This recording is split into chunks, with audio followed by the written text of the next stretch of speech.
Hi, thanks for clicking. This is John, AngelsEightFive. Today we're going over November 212 Hotel Romeo. It's an airplane we bought. Hopefully we'll be doing a lot of flying in it. This is a 1983 Cessna T303, also known as the Crusader. This airplane was built in 1983, but it left the factory, was released in 1985. It sat around for 2 years, as did many other airplanes at Cessna because of the economy during those times. When it was released in 1985, it went to Embry-Riddle, and there it trained many pilots through the years. Approximately 22 years ago, another owner bought it, had the airplane in Nashville, Tennessee area, and we recently purchased it. Now we're going to get a little bit of work done to it. As you probably understand, the interior needs an update after that much time, which is happening now. Interior shop is on the west side of this hangar. The avionics shop is on the east side of this hangar. So we had a Garmin 375 put in the aircraft, and that's going to be the ADSB solution as well as the GPS. It's tied into the old autopilot on the airplane. So as we're walking around, on the tail there's a rudder gust lock. You flip it up in the position it's in now for unlocking it down to lock it. If you're supposed to release this during pre-flight, just like that. And if you don't, it makes a really, really loud bang noise the first time you touch the rudder pedals. See those two static ports on the right side of the aircraft. There's also two on the left. I'll show you later. These airplanes have a lot of storage on them, probably more storage than you can actually carry stuff. But in this locker we have two new tires.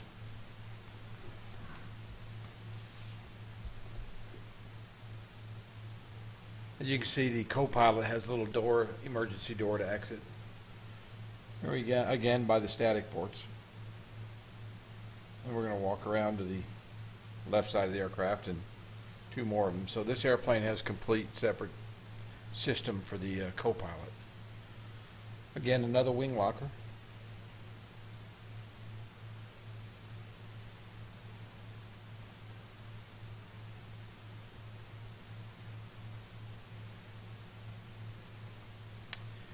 Air stair doors, and the interior is stripped out of it, or partially stripped out of it. They've already got some of the panels coming out. On this one, you notice it's got the carpet on the bottom part of the panels, and the panels have already been redone. So they've got some work by the time the video. The pulls on the door there, they'll be replaced or they'll be covered here shortly. So on this particular 83 and 84 model Crusaders, there was a cargo door, and the 81, 82 models did not have it. So there you go. You pop that open and you can get you can load bags in there or whatever you require to haul. There's placards in there for the weight limits for that particular area, and of course for the overall weight limit of the aircraft. But there's kind of a view up towards the instrument panel, and I apologize for the quality of the camera and for the light that's shining in. I should have closed that hangar door, but it's not my hangar, and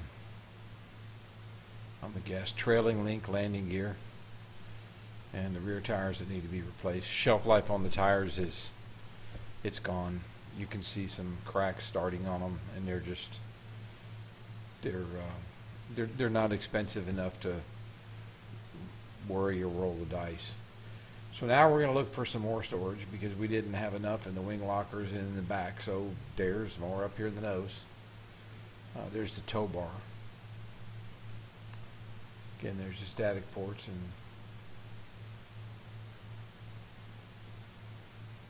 Cessna Crusader. So now we're inside the airplane. I'm going to crawl up and show you the instrument panel and what we have in there. Cessna 385 radio, a TCAM radio. It's not very advanced. But that Garmin 375 that's a gem. That is an absolute gem. Great ADSB solution along with a GPS, and you can see this airplane didn't have one before. We're going to go through some pictures of all these particular instruments later on. You can see the iPad on the co-pilot side there. That's a working radar in the airplane. The cracks you see on it, you'll see those close up later on. That's just in the outside cover of plastic. Back to the baggage compartment. This is a little bit out of sync here, but it was 50 pounds on the nose. You can see this particular airplane had three-bladed props, and hot props at that. It doesn't have any de-ice. So back to the avionics shop, and he calls this his museum. Got a lot of stuff in there.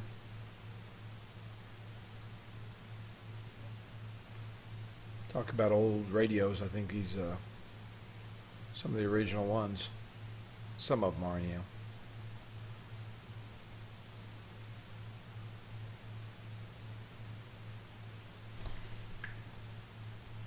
You know, when these things were originally bought, they were the state of the art. And of course the hood ornaments. A collection of airplane hood ornaments that he has on the wall.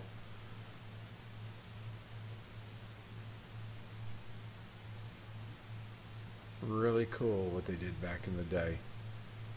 Tying airplanes and into cars. And anyhow, here it is, General Avionics Incorporated at West Houston Airport. KIWS. Absolutely super good people. They're super good people there. Really know what they're doing and able to come up with some great solutions that you can afford. So here's the switch panel on the pilot side. The fuse is down below. Again, the radar cracked plastic with a Garmin 375 above it. The instrument panel's out, and so that little horn's hanging down there. There's co-pilot instruments and the ADF down below. And no, we didn't take it out. It still works. Lighting, fuel pumps, the microphone, the throttle quadrants, the old autopilot and the flight director to the left. They still work. There's the ADF, a little bit better picture. And some more switches. Alternate static on the pilot side. Microphone, the rudder pedals, and then the various trims in that one. There it is, Garmin 375 coming alive in the correct screen down below. Fuel pump primers, more switches. Some of the radios I've turned on so we can see them autopilot down below. Test panel up above, very interesting. Push that test button, it'll wake you up.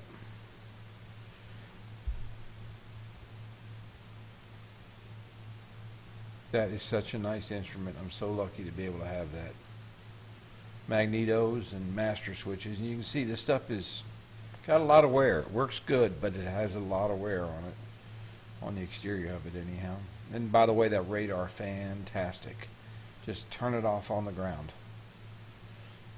Down below you'll see a Garmin 760 attached to that control wheel, and we're going to be doing a review on that. That's one of the first ones here in town. So back to the interior shop. They're closed right now, or they're not there right now. Sky Interiors, West Houston Airport, KIWS, Sky Interiors, and Jenny and Miguel. Jenny and Miguel are co-owners. So there's the old carpet, very sun faded. Not so much worn out, but it is sun faded, something terrible. And so we've done away with that. We've replaced the carpet. And here's Miguel. This guy's very talented. And he's cutting away on that piece of carpet, and he's going to get it just the shape he wants it. Clean up the edges on it.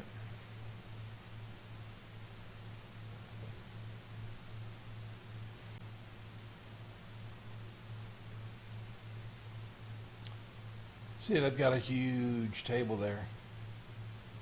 And, you know, that's what they work on. They put their interior together on it. Here he is in the corner. Border edge material for the carpet. And this guy's talented.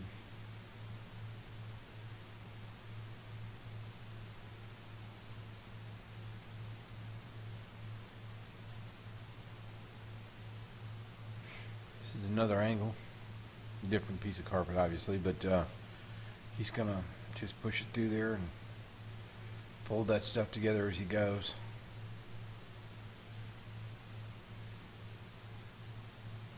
Look at the wear on the sewing machines.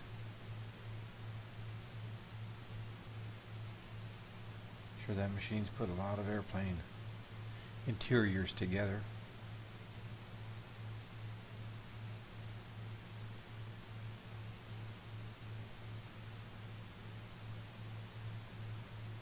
It's amazing how a little piece of carpet looks so much better when you put a border on it like that.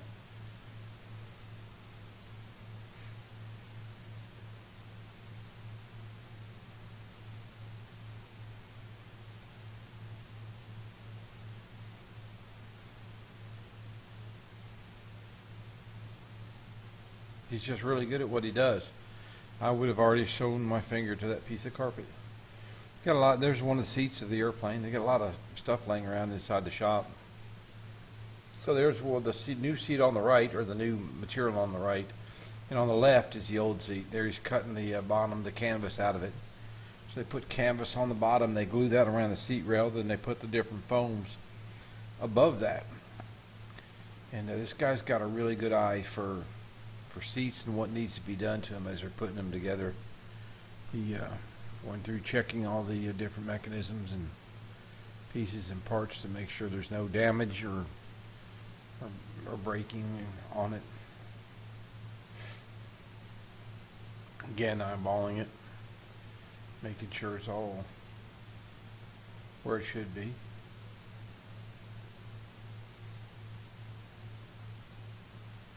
Now he's going to take it apart, get that top rail out, and be able to hook glue the canvas. See the bottom, that seat on the right, the one closest to the camera, you see the red of the bottom, that's the canvas. And then above it is different layers of foam. Here it is, that canvas has been glued on that. And he starts with his first layer of foam. And we'll add subsequent layers to that, like that other picture you saw. What a difference. That seat that was in there wasn't feeling too good, and after sitting on it for a little while you'd get sore. I'm sure these seats are going to be completely different now.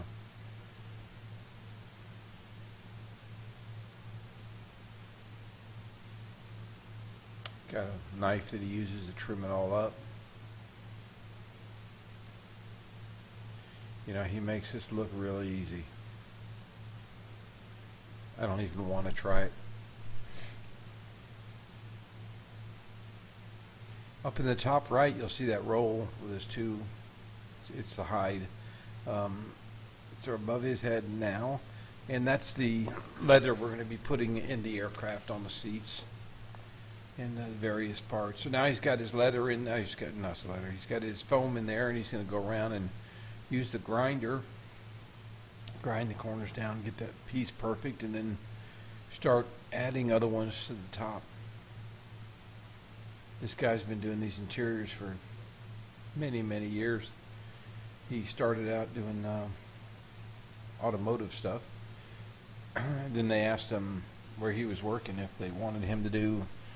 The guy that was doing vinyl tops left, so he said, yeah, I'll do vinyl tops. And then went from vinyl tops, he went to interiors on cars. And then from interiors on cars, he went to interiors on aircraft. I'm sure it pays a lot more. Although, been getting some prices on an old van we're putting together. And it's pretty expensive too. I think I'm going to take the seats over to this guy right here and see if he'll let me, see if he'll put them together for me. Good guy. He's wanting really bad to go back and check on his family in Mexico, but he can't. He's worried about traveling with the COVID. He last time he went was he airline down, airline back. So now he's doing the brow or bow or whatever you want to call it. He sewed a seam in the front of this thing, and it looks absolutely fantastic now that it's back in the airplane. When you're looking at it, it's just beautiful. So here's some stills of the interior. One side's the audio that they dropped in those little boxes. The other is the USBs we put in the aircraft. We have 2 in the cabin and 1 on the instrument panel. Down below there, that open box, that's where the seat belts go, and they were redone.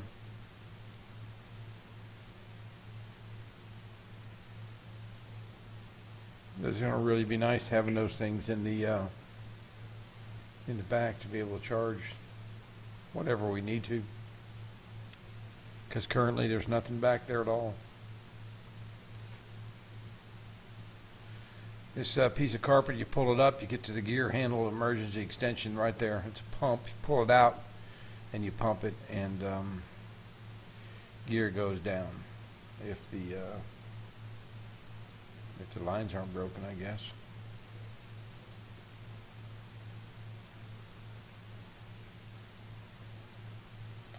Carpet's been put in the back. Side panels were redone. The areas around the windows, there's a little gray that's around the sides there. That was replaced. Again, there's where the seatbelt bolts in. It's a 3-point seatbelt in this aircraft.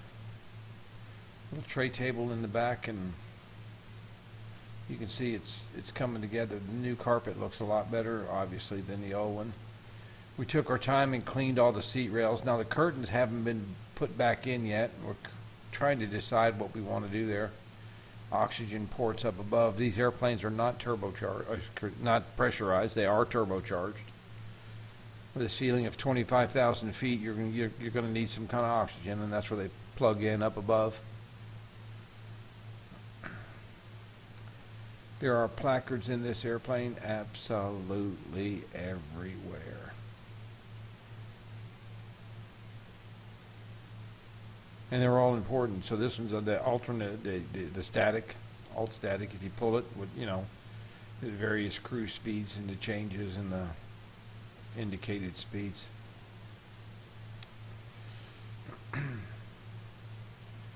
So this is after we've got the interior back in the airplane. In a little while, or in some of the pictures, you'll see an oxygen bottle there. And that's a whole different story, but we had to, it only had a 15-year shelf life on it. It's exceeded that. So we got a new one.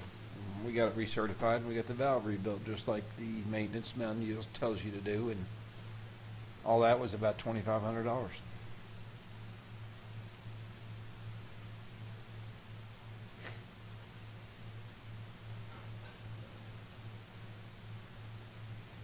Huge difference on the inside of this airplane now that this stuff is together. I mean, when you walk in it, you get in it, it really, really feels nice. And it's got a lot of room, as you can see. So we left one of the seats out of the airplane, the one on the right there. There you see the oxygen bottle. It was in some of the other pictures. It was to the right of the air stair doors, and it was still in a box. There was a box standing there.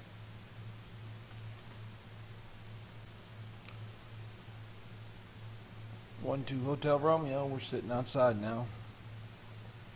We've just completed our pre-flight on the exterior.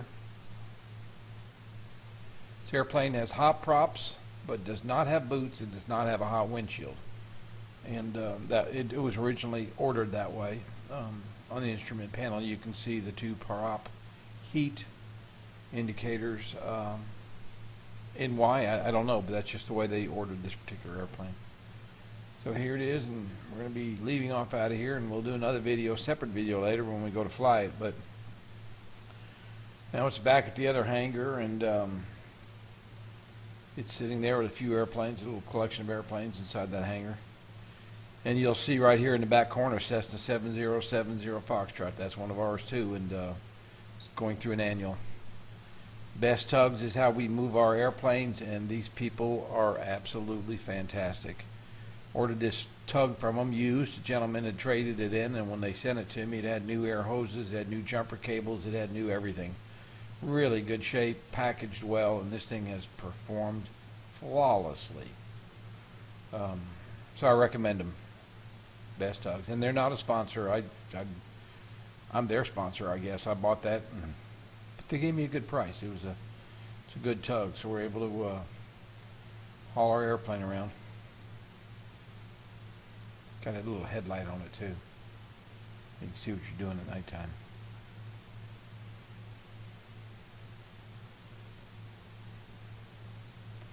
Anyhow, I really appreciate you watching this video. We'll do a few more on this airplane as we get it out and start to fly and figure out these systems. And I'm really looking forward to doing a rating or review on that Garmin 760. Again, it's one of the first ones out. It's all updated. It's ready to go, and used it a little bit from one airport to another. But we're going to be getting it out here in the next couple of days and doing a video on that and see how that performs. But so far, I absolutely love it. Anyhow, thanks for watching. Name of the channel is AngelsEightFive. Give me a thumbs up. Thanks, and everyone be safe.